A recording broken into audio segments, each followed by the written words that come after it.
할렐루야, 사랑을 축복합니다. 2020년 10월 6일 화요일 영성 랜선 큐티 오신 여러분들을 주님의 이름으로 사랑을 축복합니다. 우리 기도하고 오늘은 고린도후서 8장 함께 묵상하겠습니다.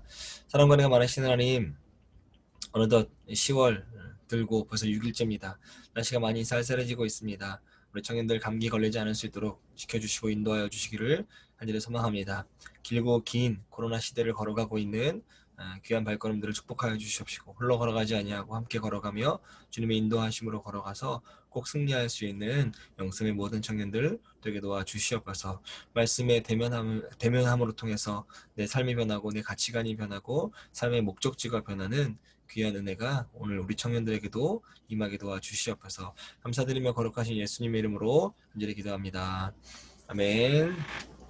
잘 지내고 있죠? 오늘은 고린도후서 8장 16절 24절 말씀인데, 보니까 고린도후서 개론을 처음 하고 오늘 두 번째 시간인데 벌써 8장입니다. 중간에 너무 많이 쉬어서 오늘 8장인데 우리 남은 시간만큼 또 우리 열심히 해서 삶의 변화, 또 삶의 가치관의 변화가 있기를 소망합니다. 오늘은 바울의 고린도 교회가 모금한 헌금을 예루살렘에 전달하기 위해서 세 사람을 소개하고 있습니다. 먼저 바울의 동역자인 첫 번째 디도를 추천하고, 그 이유가 그 열성과 자원하는 마음을 칭찬합니다. 그러면서 두 명을 더 추천해요. 한 명은 복음 전하는 일에 칭찬받는 사람이었고, 나머지 한 명은 바울과 디도 못지않게 아주 복음에 열심을 내는 사람이었습니다. 바울이 헌금을 운반하는 일을 사람을 세우는데 여러 교회와 함께 아주 신중한 데 이유가 있습니다. 많은 헌금을 전달하는 중요한 일을 바르게 수행하고 하나님의 영광을 드러낼 뿐 아니라 헌금 전달과 관련해서 이 불미스러운 일이 생기거나 또는 다른 나쁜 소문이 나지 않도록 처음부터 막기 위함이었다는 거죠. 이렇게 중요한 일을 아무에게나 맡길 수 없습니다. 누구에게 맡길 수 있냐면 이 선한 일을 하는 사람들에게 맡길 수 있습니다. 선한 일을 맡은 사람의 자세가 무엇인지를 디도와 이 세 명의 사람을 통해서 한번 우리가 알아봤으면 좋겠습니다. 첫 번째는 16절부터 19절에 나오는데, 복음으로 칭찬받는 헌신된 삶이어야 한다는 거죠. 바울은 자신의 간절함을 디도의 마음에도 주신 하나님께 감사하다고 고백합니다.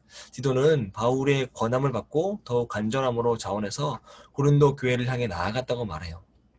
바울 또한 복음을 전하는 일로 모든 교회에서 칭찬이 자자한 형제 한 사람을 디도와 함께 보냅니다. 그뿐 아니라 그의 복음을 위해 교회의 택함을 받아 이 은혜로운 일을 돕는 사람이며, 또한 우리가 맡은 은혜 일로 우리와 동행하는 사람이라고 소개합니다. 복음 안에서 기쁜 마음으로 자원해서 은혜의 일을 감당하는 사람, 참된 사역자라고 바울이 소개하고 있죠. 하나님의 일을 하는 사역자들에게 요구되는 중요한 항목 중에 하나는 복음을 헌신하는 삶입니다. 주님께서 베풀어 주신 은혜, 날마다 감사하며 감격한 삶을 살아가고 있다면 더욱 간절함으로 오늘 나에게 맡겨진 일을 감당할 수 있는 줄 믿습니다. 복음의 열정이 식어져서 어느 순간부터 일로서 사역을 감당하지 않도록 여러분 자신을 늘 점검하시기를 바랍니다. 그저 하나님 나라를 위해 쓰임받고 있다라고 하는 그 자체만으로 감사하고 적극적으로 맡은 사명, 봉사 잘 감당해낼 줄 믿습니다. 복음 안에서 선하게 시작한 사역을 감당하는 자로서 칭찬받는 헌신된 삶을 살아가는 여러분이 되기를 바랍니다. 두 번째는 20절부터 21절인데, 조심해서 비방받지 않도록 신중해야 한다라고 하는 거죠. 바울은 연보라고 하는데, 이 연보는 쉽게 설명하면 헌금이고, 더 정확히 이야기하면 하나님께 드리기 위해 가져오는 예물입니다. 이 바울은 연보에 관한 일을 처리하는 과정에서 매우 신중하게 행동합니다. 20절에 이것을 조심함은 이 거액의 연보에 대하여 아무도 우리를 비방하지 못하게 하려 함이다 라고 이야기합니다. 교회에서 모은 헌금이 사람들의 이목을 끌 만큼 꽤나 큰 금액이었던 것 같아요. 혹 이때 교회가 작은 실수라도 하게 된다면 세상으로부터 받는 비방이 있을 수 있는 상황이 직면할 수 있습니다. 그래서 바울은 더욱 신경 쓰지 않을 수 없었죠. 21절에 우리가 주 앞에서뿐 아니라 사람들 앞에서도 선한 일에 조심하려 합니다 라고 이야기합니다. 선한 일을 하는데 흠잡히지 않도록 바울이 굉장히 조심하고 있어요. 요즘처럼 교회가 세상의 관심거리가 된 적이 있었을까 한번 생각해 봅니다. 언제나 그랬던 것처럼 세상은 교회를 선한 눈으로 바라보지 않습니다. 그러므로 교회는 세상에 책잡히지 않도록 조심하고 또 조심해야 하죠. 특별히 교회 재정을 관리하는, 사용하는 일에 있어서 실수하거나 부정이 개입된다면 아마 큰 비난거리가 될 것이기 때문에 각별히 신중해야 합니다. 세상은 교회를 주시하고 있어요. 그러므로 교회는 세상이 제시하는 것보다 더욱 수준 높은 윤리적, 도덕적 기준을 가지고 있어야 하죠. 그래서 악의를 가지고 비방하는 세상에 맞서 당당하고 또한 부끄럽지 않은 교회 공동체가 되어야 한다고 합니다.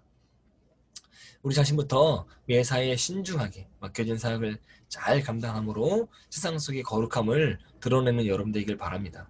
모든 일들을 하느님 앞에서 그리고 사람 앞에서 행하는 것임을 늘 마음에 품고 복음의 선한 일이 비방받지 않도록 최선을 다하는 삶을 여러분도 함께 살아가길 바랍니다. 마지막 세 번째는 22절부터 24절인데 사랑으로 동역하며 섬기는 삶이어야 한다는 거죠. 바울은 디도와 함께 또 한 명의 형제를 언급하고 보내고 있어요. 그는 모든 일에 열심히 있는 사람이고 고린도교의 성도들에게 큰 신뢰를 갖고 있고 더욱 열심을 낼 거라고 22절에 그렇게 소개하고 있습니다. 그리고 이어 디도는 나의 동료, 너희를 위한 나의 동역자라고 소개하고 함께 한 형제들은 라고 하면서 23절에 여러 교회의 사자들이요 그리스도의 영광이다라고 소개하고 있으면서 24절에 그러므로 너희는 여러 교회 앞에서 너희 사랑과 너희에 대한 우리의 자랑의 증거를 그들에게 보이라 라고 당부하고 있습니다. 교회 공동체는 각각 달란트를 가지고 사역하는 모든 자들과 동역자 의식을 가져야 합니다. 나 혼자만 할 수 있는 사역이라고 생각하는 것 여러분 절대 옳지 않습니다.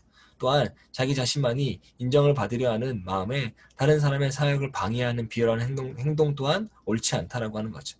다른 사람의 능력을 인정해주고 칭찬해주고 그 능력을 잘 발휘할 수 있도록 적절하게 배치하고 믿고 맡길 수 있어야 합니다. 사실 우리에게 있는 가장 약한 부분이 다른 사람을 칭찬하는 데 있지 않을까요? 저 역시 그래요. 저 역시 다른 사람에게 칭찬하는 것이 굉장히 인색하고 또 다른 사람의 행동에 대한 리액션이 참 많이 부족하고 어색합니다. 무엇보다 힘써 사역하는 사역자들을 그리스도의 영광으로 여기고 사랑으로 격려하고 그 일을 내 일처럼 여기며 적극적으로 협력해서 건강한 영섬의 공동체를 함께 만들어가기를 주님의 이름으로 부탁을 드립니다. 그래서 영섬 랜선 큐티 이름을 좀 바꾸고 싶어요. 괜찮은가요? 괜찮으면 그냥 가도 되는데 저는 조금 더 길게 보고 이제 이걸 좀 브랜드화 시켰으면 좋겠다라고 해서 2주 광고했는데 한 명도 문자 보내지 않았네요. 여러분 이름을 좀 바꿔서 우리와 함께 저와 함께 만들어가는 저와 여러분이 함께 만들어가는 그런 큐티 시간이 되었으면 좋겠습니다. 여기 댓글 남겨도 되고 문자를 남겨도 되고 뭐 직접 와서 이야기해도 상관없고 카톡 보내도 상관없습니다. 그래서 여러분 함께 만들어 갔으면 좋겠습니다. 분명히 여러분에게는 그런 능력이 있는 줄 믿고 그런 마음도 가져야 된다고는 분명히 성경에서 이야기하고 있죠. 부탁합니다. 오늘도 주의 선한 일을 감당함에 비방받지 않도록 조심하고 신중해서 주의 영광을 나타내는 삶을 살아갈 뿐만 아니라 교회의 재정에 대한 투명하고 올바르게 사용하여 세상 속에서 선한 영향력을 나타내는 영섬의 모든 청년 되기를 주님의 이름으로 간절히 부탁합니다. 오늘도 끝까지 여러분 말씀 묵상하시고요. 또 기도함으로 하나님과 더 깊은 교제하기를 바랍니다. 우리는 또 내일 수요일 영상에서 만나도록 하겠습니다. 영성의 모든 청년들을 주님의 이름으로 사랑으로 축복합니다. 내일 또 영상에서 만나도록 하겠습니다.